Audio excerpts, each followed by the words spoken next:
Hi అండి, అందరూ ఎలా ఉన్నారు? అందరూ బాగున్నారా? మేమైతే చాలా బాగున్నామండి. Welcome to my channel Ammo's kitchen and vlogs. ఈరోజు మన వీడియో ఏంటంటే చేపల కూర, ఆంధ్ర స్టైల్ చేపల కూర ఎలా వండుకోవాలో మనం ఈ వీడియోలో చూద్దామండి. ఎంతో టేస్టీ అయిన రుచికరమైన చేపల కూరని ఎలా వండాలంటే ఇప్పుడు మనం చూద్దాం. ముందుగా మనం శుభ్రం చేసుకున్న చేప ముక్కల్ని ఒక గిన్నెలో వేసుకుని లైట్గా సాల్ట్ వేసుకోవాలి. సాల్ట్, కొంచెం పసుపు, కొంచెం కారం వేసుకుని కలుపుకుని పక్కన పెట్టుకోవాలండి. పెట్టుకున్న తర్వాత కూరకి సరిపడా చింతపండు కూడా ముందుగానే నానబెట్టుకోవాలండి. మనం ముందుగా నానబెట్టుకుంటే కూర ఈజీ అవుతుందండి మనకి. ఇవన్నీ ముందుగా చేసి పెట్టుకోవాలి. అలాగే తర్వాత మనం ఒక బాండి పెట్టుకుని స్టవ్ ఆన్ చేసుకుని నేనైతే ఆవాల నూనె వేసానండి.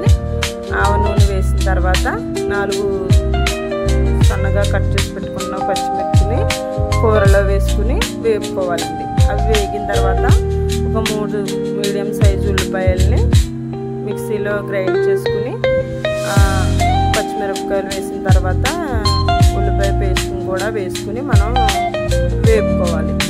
వేపుకున్న తర్వాత కొంచెం తగినంత ఉప్పును కూడా అప్పుడు వేస్తే తొందరగా వేగుతుందండి. మనమైతే మసాలాకు కావాల్సిన ఇంగ్రీడియంట్స్ ఏంటో మనం చూద్దామండి.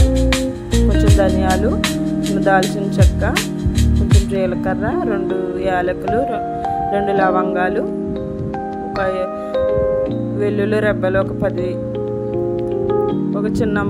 ఒక చిన్న సైజు అల్లం ముక్క కూడా వేసుకుని గ్రైండ్ చేసుకుని పక్కన పెట్టుకోవాలండి. పెట్టుకున్న తర్వాత 4-5 బెండకాయలు కూడా 2గా కట్ చేసుకుని లేతగా ఉండే బెండకాయలను తీసుకుని మనం ఉల్లిపాయ మిశ్రమంలో వేసుకుని కలుపుకోవాలి.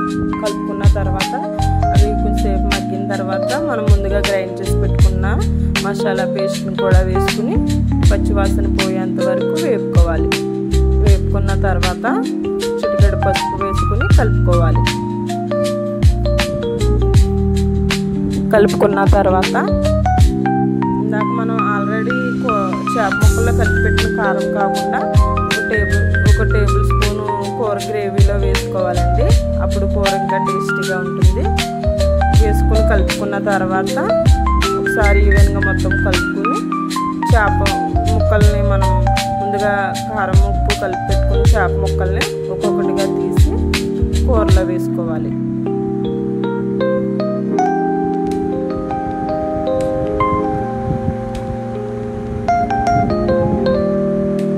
మనం మొత్తం అన్ని చేప ముక్కల్ని ఒకదాని మీద ఒకటి పెట్టకుండా ఒక్కొక్కటి కొంచెం సపరేట్గా పెట్టుకుని కొన్ని తగినన్ని వాటర్ వేసుకోవాలండి. అంటే చేప ముక్కలు కొంచెం ములిగే వరకు వేసుకోవాలి. వేసుకుని మూత పెట్టి ఉడికించాలండి. ఉడికించిన తర్వాత మనం ముందుగా నానబెట్టుకున్న చింతపండు పులుపును కూడా తీసుకుని చింతపండు రసాన్ని కొంచెం ఉడికిన తర్వాత చింతపండు రసాన్ని కూడా మనం చేపల కూరలో వేసుకోవాలి. వేసుకుని కొంచెం ముక్కల్ని అంటే కొంచెం నేనైతే గరిటెతో పెట్టి కలిపానండి. బిగినర్స్ అయితే మామూలుగా క్లాత్ పట్టుకుని బాండి పట్టుకుని అలా అటుపక్క ఇటుపక్క కొంచెం టర్న్ చేస్తే సరిపోతుంది. ఎక్కువసేపు గట్టి పెట్టినా చేప ముక్కలు విడిపోతాయండి. ఇది మాత్రం గుర్తుంచుకోవాలి. అలాగా చింతపండు పులిపేసిన తర్వాత మూత పెట్టి కొద్దిసేపు ఉడికించాలండి. ఉడికించిన తర్వాత మనకి తెలుస్తుందండి మనం ఉప్పు, చింతపండు పులుపు ఎంత కన్సిస్టెన్సీలో ఉందో మనం టేస్ట్ చేసుకొని చెక్ చేసుకోవాలండి. చెక్ చేసుకున్న తర్వాత దించే ముందు మనం కొంచెం కొత్తిమీరతో గార్నిష్ చేసుకుంటే ఎంతో టేస్టీ అయిన చేపల పులుసు ready.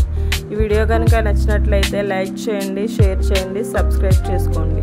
Thank you for watching.